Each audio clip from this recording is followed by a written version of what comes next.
Sveiki atpakaļ. Tātad šodien mums priekšā ir vesela kaudze ar materiāliem par Florenci. Bet uzreiz jāsaka, tas nav parasts ceļveds. Nē, nemaz. Tie ir ļoti personiski, pat, es teiktu, emocionāli pieraksti. Tieši tā. Par sastapšanos ar pilsētu, kas ir kā dzīves organisms. Kur katrs akmens elpo. Jā, un stāst savu stāstu. Un mūsu misija šodien ir mēģināt caur šiem mākslas darbiem sajust pilsētas pulsu. Un tas puls ir ļoti pretrunīgs. O jā. No vienas puses dievišķs skaistums, bet no otras. Elles cienīgas kaislības. Un, lai to uzreiz saprastu, avoti piedāvā sākt ar pilsētas slavenāko dzejnieku. Ar Danti. Protams, ar Danti. Viņa dievišķajā komēdijā ir kāda, šausminoša, bet ļoti zīmīga aina. Šausminoša? Kas tad tur ir? Viņš dodas cauri elli un satiek savus Florences līdzpilsoņus. Labi. Un tētas āķis. Daudzi no viņiem tajā brīdī vēl ir dzīvi. Viņi staigā pa Florences ielām, bauda dzīvi. Paga, kā tas var būt? Bet viņa dvēseles jau ir ellē un deg, mokās. Nopietni. Viņi ir dzīvi, bet jau notiesāti. Tieši tā. Dante saka, ka viņu grēki bijuši tik smagi, ka dēmons ir pārņems ķermeni uz zemes, kamēr īstā dvēsele jau saņem sodu. Trakums. Tas ir neticami spēcīgs tēls. Jā, un tas uzreiz parāda, par kādu pilsētu mēs runājam. Tā nav mierīga vieta. Tā ir kaislību arēna. Milzīgu kaislību un iekšēju konfliktu arēnu, kur cīņa starp labo un ļauno, notiek nepārtraukti. Un šo spriedzi, acīm redzot, var redzēt pat pilsētas siluetā, jo paceļoties virs Florences, skatam pavaras divi milži, kas stāv viens otram blakus. Brunelleschi kupols un Giotto zvanu tornis. Jā, abi tiecas debesīs, bet stāsta šķiet katrs savu stāstu. Pilnīgi noteikti. Brunelleschi kupols tas ir kas daudz vairāk par katedrāles jumtu. Tas ir pilsētas manifests. Vesels kosmosa modelis. Mēģinājums sakārtot pasauli pēc cilvēka prāta likumiem. Pēc matemātikas un ģēnijas ir sajūta, ka tas apzināti konkurē ar Svētā Pētera baziliku Romā.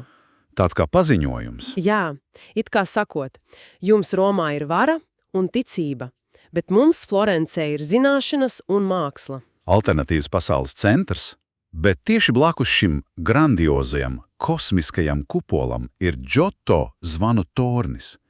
Un stāvotam blakus sajūta ir pavisam cita.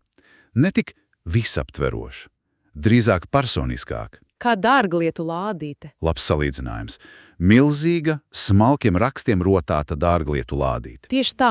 Un tas ir dārgums ne tikai arhitektūrā, tas ir arī kā akmenī kalts zinātnisks atlants. Atlants. Jā, ja paskatās uz tiem reliefiem, kas rotā torņa apakšdaļu, tā ir vesela enciklopēdija par cilvēka dzīvi. Enciklopēdija. Ko tieši tur var redzēt? Principā visu. Sākot ar Bībeles sižetiem, kā Dievs rada Ādamu un burtiski izvelk Ievu no viņa sāna, līdz pat visām tā laika profesijām – zemkopība, aušana, arhitektūra, astronomija. Stāsts par to, kā cilvēks apgūst pasauli. Jā, un detaļas ir apbrīnojamas. Avotos minēts viens piemērs, kas mani pašu, liktīgi pārsteidza. Proti? Vienā no reliefiem ir attēlots ārsts, kurš pēta stikla kolbu. Un pie viņa stāv pacients. Un? Izrādās, tā ir urīna analīze. Lapietni, uz Svētās katedrāles zvanu torņa. Jā, tā bija viena no galvenām diagnostikas metodēm tajā laikā. Iedomājies, cik tas ir piezemēti, cik cilvēcīgi. Neticami, bet avotos bija minēts vēl kāds tēls, kas šķiet īpaši florentisks. No? Jā. Mans favorīts. Parasti viņu rāda kā tādu taisnīgu vīru, kas būvē šķirstu. Bet šeit viņš ir pēc plūdiem. Guļ zem vīnogulāja, kails, piedzēries un acīm redzamī laimīgs. Jā, avota autors viņu trāpīgi nosauc par vislaimīgāko cilvēku uz zemes. Pat svētajos stāstos atrast vietu cilvēciskām vājībām, tā ir Florences būtība. Tātad skats no augšas rāda šo duālo dabu, kosmiskā kārtība un cilvēka dzīves haotiskā enciklopēdija. Bet atgriežoties pie Dantes, skats no iekšpuses ir daudz dramatiskāks. Tā ir pilsēta, kur diženums un nodevība, svētums un grēks ir savijušies vienā kamolā. Un šķiet neviens to neatspoguļo labāk par Mikelandželu. Interesanti, ka viņa kapavieta Santa Kročas baznīcā ir tik grandioza, tik pompoza. Jā, tas saskan ar mūsu priekšstatu par viņu kā titānu. Bet avots norāda, ka pats mākslinieks, kurš bija diezgan asketisks, droši vien ko tādu. Viņš to negribētu. Es domāju, viņš būtu vēlējies klusumu, nevis šo marmora teātri. Bet, ja gribam saprast viņa patieso garu, ir jādodas nevis uz viņa kapu. Bet kur tad? Uz pavisam klusu vietu Santo Spirito baznīcu. Tur, nomaļus no turistu pūļiem, atrodas viens no viņa pirmajiem darbiem – koka krucifiks. Un tas ir pilnīgs šoks, jo, dzirdot Michelangelo, prātā nāk Dāvids, Mūzus. Spēks, muskuļu, varenība. Tieši tā, bet šis darbs ir pilnīgs pretstats. Kristus ir attēlots kā jauns zēns. Ķermenis ir neticami smalks, trausls. Gandrīz bez svara. Ir, protams, asins pēdas, bet tās ir tik nemanāmas. Galvenais ir šis vieglums. Tas ir apzināti. Viņš lauž visus kanonus, bet patiesais atklājums, par ko raksta avotā, nav redzams no priekšpuses. Šis ir viens no retajiem krucifiksiem, kam var apiet apkārt. Un no mugurpuses atklājas noslēpums? Avotā minēts, ka viss mainās, ieraugot Kristus pēdas. Kas ar tām? Tās ir novietotas absolūti netipiski. Proti, Tā, it kā viņš nevis būtu pienāglots pie krusta, bet gan... balansētu. Jā, it kā viņš ietu pa augstu nostieptu virvi. Pēkšņi visa figūra no ciešanas simbola pārvēršas par līdzsvara meklētāju. Viņš ir virves dejotājs. Pagaid, pa virvi? Tātad ticība kā akrobāta triks? Tas izklausās diezgan riskanti. Un pat ķecerīgi. Bet vai tad ticība nav risks? Tieši to jaunais Michelangelo mums saka. Viņš apgāž tradicionālo priekšstatu. Jā, ka ticības ceļš ir drošs, stabils, lielceļš, kur tu izpildi noteikumus un tiec galā. Nē. Viņš saka, ka ticība ir kā iešana pa virvi pāri bezdibenim. Tieši tā, tu vari jebkurā brīdī nokrist. Kristus aicinājums seko man, nav aicinājums uz komfortu. Tas ir aicinājums sekot viņam pa šo bīstamo virvi. Tas prasa Drosmi, apņēmību un nepārtrauktu līdzsvara meklēšanu. Tas ir neticams spēcīgs domu gājiens.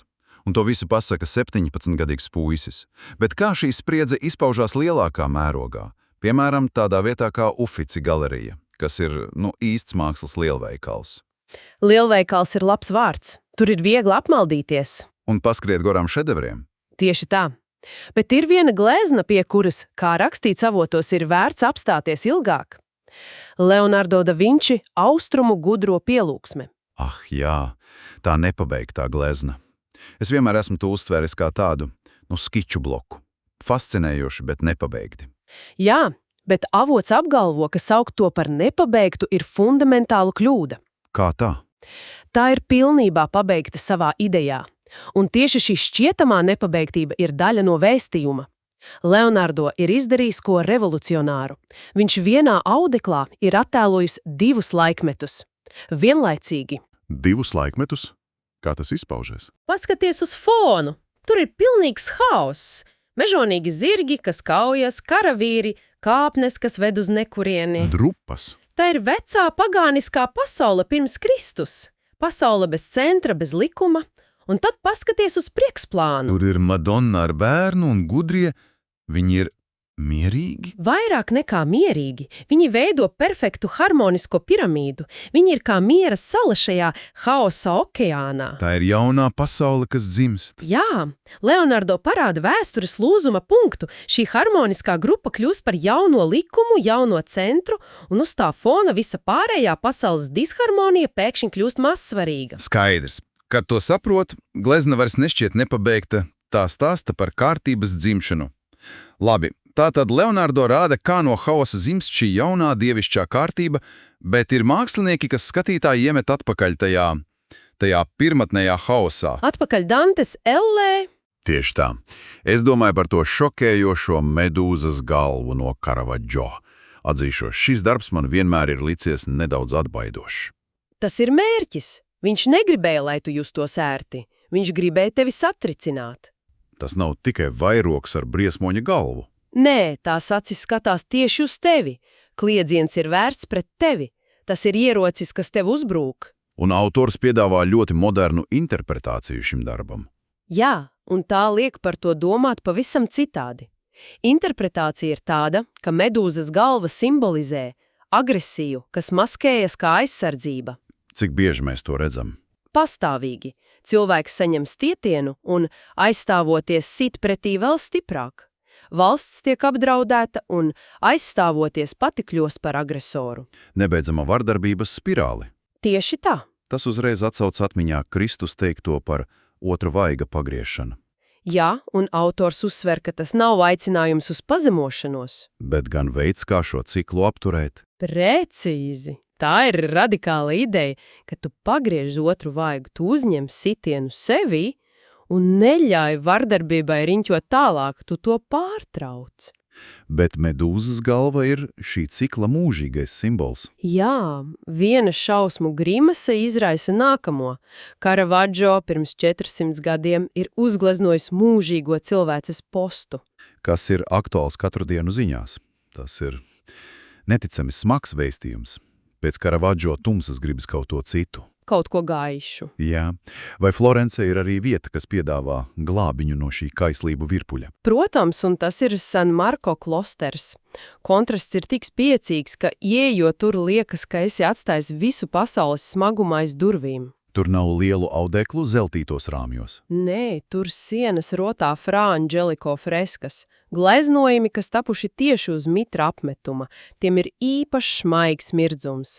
Un uzreiz pie kāpļu augšas ir viņa slavenākais darbs pasludināšana. Tā sajūta to ieraugot. Neaprakstāma tur ir tāds miers. Jaunava Marija stāv tik maigi, tik trausli. Viņas poza ir pilna bijības. Varbūt pat baiļu, bet arī pieņemšanas. Viņa ir gatava pieņemt gan lielo, gan baiso vēsti. Un tur nav nekā teatrāla.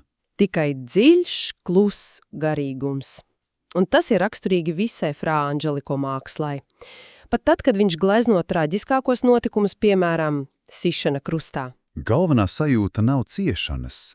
Nē, galvenā sajūta ir pestīšana un prieks. Autors raksta, ka Fra Angelico skatītāju visu laiku glābj. Viņš neļauj tev iestikt izmisumā. Vienmēr parāda gaisma.